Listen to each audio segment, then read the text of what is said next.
Salam à tous et je suis très heureux de vous retrouver pour une nouvelle vidéo. 3 Lions d'Atlas se sont qualifiés pour les demi-finales de la Ligue des Champions. Brahim Diaz, Achraf Hakimi et Mazraoui. Aujourd'hui, on va revenir sur les performances de ces joueurs-là qui m'ont bluffé, comme par exemple Mazraoui qui a vraiment bien su tenir Saka. On va parler un petit peu de tout ça également, d'autres informations bien évidemment. Vous l'avez compris, on est dans un épisode de l'actu des Lions. Comme d'habitude, juste avant qu'on commence avec cette vidéo, si ce n'est pas fait, je t'invite à t'abonner, à liker et à commenter cette vidéo. Et un très grand merci à l'ensemble des personnes qui feront ça. Pour commencer, parlons du premier Marocain qui s'est qualifié pour les demi-finales, Achraf Hakimi. Alors, quelle performance de patron de la part du Parisien qui a vraiment été au top contre l'FC Barcelone à l'extérieur. On savait que lors du match aller, justement, il n'était pas présent. Le PSG avait eu d'ailleurs quelques lacunes au niveau de son absence, c'est-à-dire que voilà, ils avaient tenté de le remplacer par un autre joueur, mais ça n'avait clairement pas fonctionné. Et là, on a vu que justement sur ce match retour contre l'FC Barcelone, l'ingrédient Achraf Hakimi a vraiment apporté bien plus qu'un plus à cette équipe du PSG, parce que Achraf Hakimi a réalisé une passe décisive, mais il est également fortement impliqué sur un but où il va te faire une course, je crois bien de plus de 40 mètres, où il est vraiment à pleine balle. En poussée de balle, on voit qu'il y a même les autres joueurs du PSG qui n'arrivent pas à le suivre. Donc clairement, en termes de vitesse, Achraf Hakimi a encore prouvé à quel point il était vraiment un des joueurs les plus rapides au monde. Moi, je pense que voilà, il doit être minimum dans le top 5 et c'est pas le 5e. Donc voilà, n'hésitez pas à me dire en commentaire ce que vous avez pensé de la prestation d'Achraf Hakimi, mais une prestation extrêmement cohérente, un joueur qui s'est montré solide défensivement, un joueur qui s'est montré très expressif, tout simplement offensivement, avec beaucoup de centres, beaucoup d'implication dans l'ensemble des actions. On sait que voilà, du côté du PSG, ça peut être compliqué pour lui durant certains moments où voilà, Lionel Messi lui donnait aucun ballon. Et là, cette fois-ci, on voit que lorsqu'on arrive à jouer sur Achraf Hakimi, à jouer sur ses forces, à jouer sur sa profondeur, regardez ce que ça donne. Ça donne un joueur aujourd'hui qui a réalisé une performance juste exceptionnelle contre l'FC Barcelone, qui, n'oublions pas, est son pire ennemi, parce qu'il ne faut pas oublier qu'avant tout, Achraf Hakimi reste un Madrilène. Sachant que ce qu'il faut aussi prendre en compte par rapport à Achraf Hakimi, c'est qu'en conférence de presse, il avait commencé un petit peu à parler, à blablater. On sait que souvent les joueurs n'assument pas et ne sortent pas de bonnes performances parce que, je sais pas, peut-être qu'ils sont un petit peu distraits.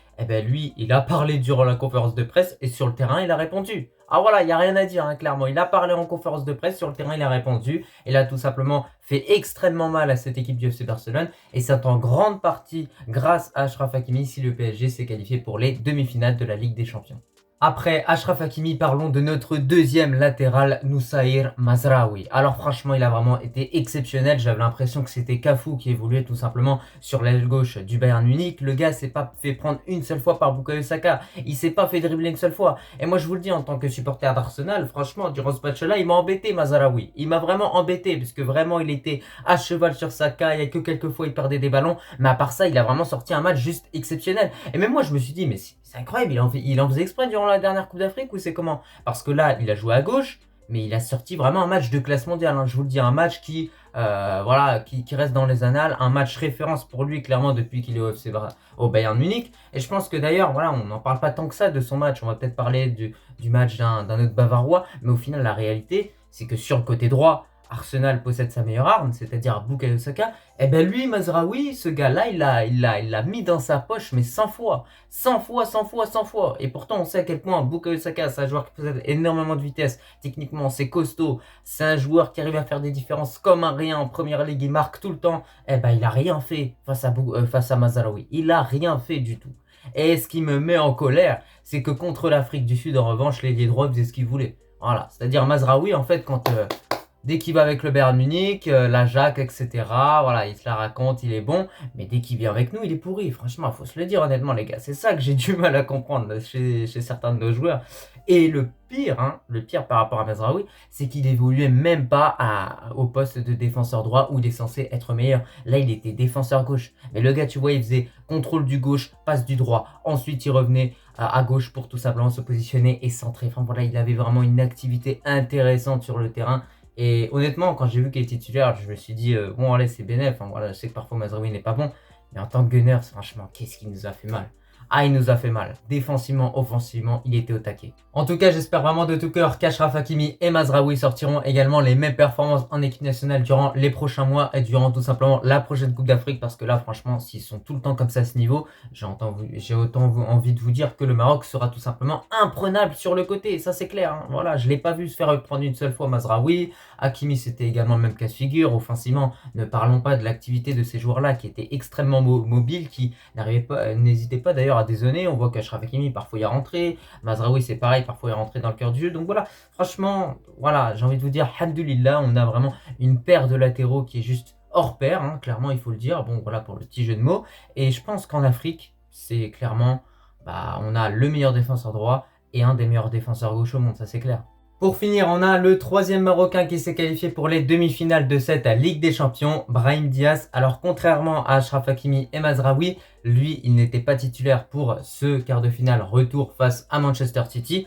Mais au final, voilà, il a effectué une entrée au match aller, une entrée au match retour. Il a eu quand même un petit peu quelques minutes dans les jambes, notamment parce que je crois qu'il est entré vers la 83e minute face à City au match retour, et il y a eu les prolongations, donc il a un petit peu pu s'illustrer. C'était un match compliqué, voilà, où tu as beaucoup d'impact qui est mis des deux côtés, où c'est extrêmement physique, l'intensité et la vitesse du jeu est vraiment grande lorsque tu rentres dans ce genre de match, et donc forcément c'était pas évident pour lui de directement s'acclimater. Mais ce que je sais, c'est qu'il a sorti une magnifique passe pour Rudiger qui aurait pu permettre au Real Madrid de passer à 1-0 tout simplement dans ce match, enfin 2-1 dans ce match-là avec Rudiger, notamment à la 105e minute. Donc voilà, ça prouve encore une fois que voilà, Brahim Diaz est un joueur qui peut te créer des occasions à travers des passes, et on l'a vu même que ce soit contre l'Angola et la Mauritanie, à travers des passes et ses dribbles, c'est un joueur qui te permet de débloquer des situations. Donc voilà, il faut qu'il continue sur cette lancée. En tout cas, on espère qu'il aura plus de temps de jeu avec le Real Madrid. Peut-être que lors de la prochaine demi-finale, il sera titulaire. On ne sait pas, voilà, peut-être Inch'Allah. En tout cas, ça fait plaisir de voir un Marocain jouer dans le meilleur club au monde, hein, clairement, parce que pour la petite anecdote, je suis aussi madrilène, à la Madrid.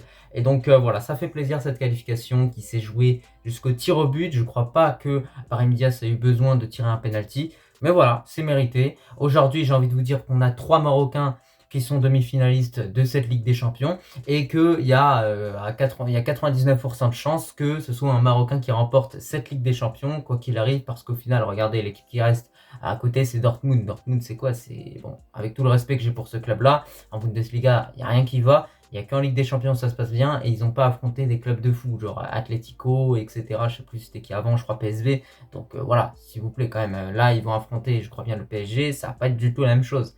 Et de l'autre côté, on va avoir une confrontation entre Mazraoui et Brahim Diaz. Ça va être intéressant à voir. J'espère en tant que madrilène que le Real Madrid, bien évidemment, gagnera ce match-là. Mais de façon générale, ce que j'ai envie de vous dire, et ce qui est génial, c'est qu'on est sûr qu'un Marocain disputera la finale de cette Ligue des Champions. Là, je viens de vous parler des prestations des joueurs marocains évoluant en Europe, mais il ne faut pas négliger la performance XXL, la performance incroyable et la masterclass réalisée par Soufiane Rahimi, qui a tout simplement battu l'équipe de Al Hilal, qui était invaincue depuis le début de la saison, je crois bien. Donc il a battu Yassine Bounou, il a inscrit un triplé dans ce match-là. Voilà, 3 buts. Donc voilà, juste pour vous dire, je pense qu'il y a de grandes chances que Walid Regragui le convoque de façon successive et répétitive durant les prochains rassemblements. Je pense que c'est pas du tout volé, parce que par rapport à El Kaabi et Nisri, comme je l'ai toujours dit, je trouve qu'il a apporté quelque chose de beaucoup plus intéressant. Pour finir avec cet épisode de l'actu des Lions, par rapport à El Khanous, en ce moment il y a beaucoup de rumeurs qui traînent, donc voilà, on ne sait pas quelles informations sont les bonnes ou les mauvaises, mais quoi qu'il arrive, on sait que le Bayer Leverkusen a exprimé vouloir tout simplement recruter le joueur, mais voilà, apparemment il n'y aurait pas d'offre qui aurait été formulée. Il y a certaines informations qui nous disent comme quoi il y a eu une offre de 25 millions d'euros. Apparemment ça a été démenti, c'est pas sûr. De l'autre côté, on a Liverpool qui s'intéresse aux joueurs, donc voilà, à sa place, voilà, moi j'effectuerais peut-être le choix d'attendre un petit peu qu'il y ait d'autres clubs qui se positionnent également, mais je pense que la Bundesliga serait peut-être un peu plus appropriée pour un joueur comme El Khanous, parce que franchement la première ligue c'est compliqué. Après, si il peut avoir du temps de jeu du côté de Liverpool et montrer réellement ses qualités sur le terrain, il n'y a pas de souci qu'il choisisse la première ligue, justement, comme ça il jouera dans un des plus grands championnats au monde, voire le meilleur championnat au monde tout simplement. En tout cas, c'est un petit peu tout par rapport à cette vidéo. Vous l'avez vu, on est revenu sur la prestation de nos Lions d'Atlas, de nos Marocains qui nous rendent fiers clairement, c'est-à-dire Brahim Diaz, Mazraoui, Hakimi, qui sont maintenant demi-finalistes de cette Ligue des Champions. Ça montre encore une fois à quel point l'effectif marocain est vraiment juste incroyable et extrêmement puissant et reconnu mondialement. Voilà, on voit qu'on a carrément 3 joueurs marocains qui vont disputer les demi-finales de cette Ligue des Champions. Il y a quelques années, c'était des choses qui étaient inimaginables. Donc là, ça fait plaisir. En tout cas, moi, je te remercie si tu as regardé cette vidéo dans son entièreté, et je te dis tout simplement à la prochaine. Allah al-Watan al-Malik.